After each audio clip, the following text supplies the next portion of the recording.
Ардчилсан намын дарга Алтан уяг Монгол Ардын Хувьсгалт намын дарга энх хоёр нарын байгуулсан хамтран ажиллах гэрээний нууц хавсралт гэх зүйл одоо цахим ертөнцөөр бас нэлээд хэсэг хүмүүсийг шуугуулсан. Тэгвэл энэхүү хэргийг Тагнуулын ерөнхий газраас шалгаад Монгол Ардын намын хэвлэл мэдээллийн албаны дарга Дэмбэрэл энэхүү гэрээний нууц хавсралтыг одоо хуурамчаар үйлдсэн гэдгийг нь тогтоосон байна.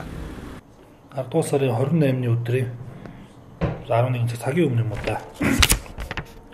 Тагнуулын ерөнхий газраас маад эрүүгийн байшин шийдвэрлэлийн 27 дугаар заасан хариаллын дагуу нэг материал шилжүүлсэн. Энэ нь бол Монгол Ардын намын хэвлэл мэдээлэлтэй харилцах албаны дарга Дэмбэрэл гэж толбогдох материал ирүүлсэн. Энэ маань бол та бүхэн мэдж байгаа Монгол Ардын Хувьсгалт нам, Ардчилсан намын дарга нарын одоо гэрээний хавсралт нууц гэрээ гэх ийм зүйлийг олон нийтэд дэлгэсэн. За энэний өрөөнд бол Тагнуулын ерөнхий газраас хоош ажиллагаа шалгаад энэ нэг бол хуурамчаар үйлдсэн энэ Дэмбэрэл их чинь ажилтнуудаа өөрөө өгч өөрөө бас оролцож Photoshop програмыг одоо тийм компьютерийн програмыг ашиглаад хуурамчаар үйлдсэн болохыг нь одоо хоош ажиллагааны өрөөнд тогтоогоод манад эрүүг үүсүүлэхээр хариалын дагуу шилжүүлж ирж байна. Энэ маань бол Монгол Улсын эрүүгийн хуулийн 233 дугаар зүйл хуурамч бичиг баримт тамга тэмдэг хэвлэл маягт үйлдэх ашиглах гэсэн зүйлийн дагуу. Энэ маань бол эрүүгийн байцаан шийдвэрлэлийн 27 дугаар зүйл заасан дагуу манай цагдаагийн байгууллагын хариалаар шалгах хэрэг. Тийм учраас энэ хариалын дагуу Тагнуулын ерөнхий газар манад материалыг шилжүүлсэн.